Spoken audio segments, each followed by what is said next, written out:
अक्सर होता है कि हम लोग दूसरे लोगों की रईसी या अमीरी देखकर उनकी तरह जीने की कोशिश करते हैं, जबकि जानते हुए भी कि अपनी आर्थिक स्थिति ठीक नहीं है और व्यर्थ का खर्च करते हैं और उससे पाने के लिए अपने माता पिता से जिद करते हैं और उनके न दिला पाने से हम उनसे बहुत नाराज हो जाते हैं और अपने लक्ष्य पर ध्यान नहीं दे पाते हैं या भटकने लग जाते हैं।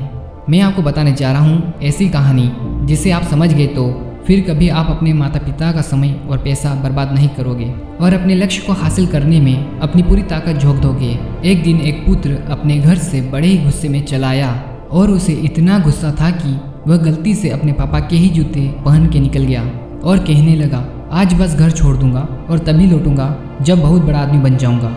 जब मोटरसाइकिल नहीं दिलवा सकते थे तो क्यों इंजीनियर बनाने के सपने देखते हैं। आज मैं पापा का पर्स भी उठा लाया था जिसे किसी को हाथ तक न लगाने देते थे। मुझे पता है इस पर्स में जरूर पैसों के हिसाब की डायरी होगी, पता तो चले कितना खजाना छुपाया है। माँ से भी इसलिए हाथ नहीं लगाने देते थे किसी को।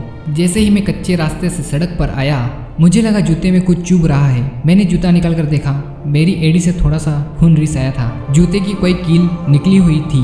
दर्द तो हुआ पर गुस्सा बहुत था और मुझे जाना ही था घर छोड़कर। जैसे ही कुछ दूर चला मुझे पाँव में गीला गीला लगा। सड़क पर पानी बिखरा पड़ा था। पाँव उठा के देखा तो जूते का तला टूटा था। जैसे तैसे लंगड़ा कर बस स्टॉप तक पहुंचा।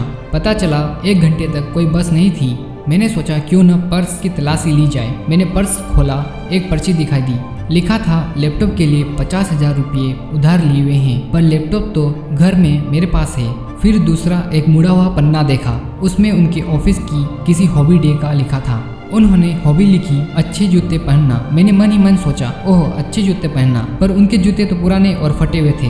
माँ पिछले 4 महीने से हर पहली तारीख को कहती है नए जूते ले लो और वे हर बार कहते हैं अभी तो 6 महीने जूते और चलेंगे। मैं अब समझा कितने चलेंगे। तीसरी पर्ची में लिखा था पुराना स्कूटर दीजिए, एक्सचेंज में नई मोटरसाइकिल ले जाइए।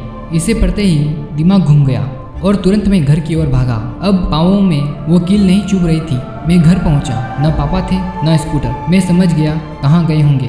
मैं दौड़ा और एजेंसी पर पहुंचा। पापा वहीं थे। मैंने उनको गले से लगा लिया और आंसुओं से उनका कंधा भिगो दिया और मैंने उनसे कहा, नहीं मुझे नहीं चाहिए मोटरसाइकिल, बस आप नए जूते ले लो और मुझे अब बड़ा आदमी बनना है, वो भी आपकी तरीके से।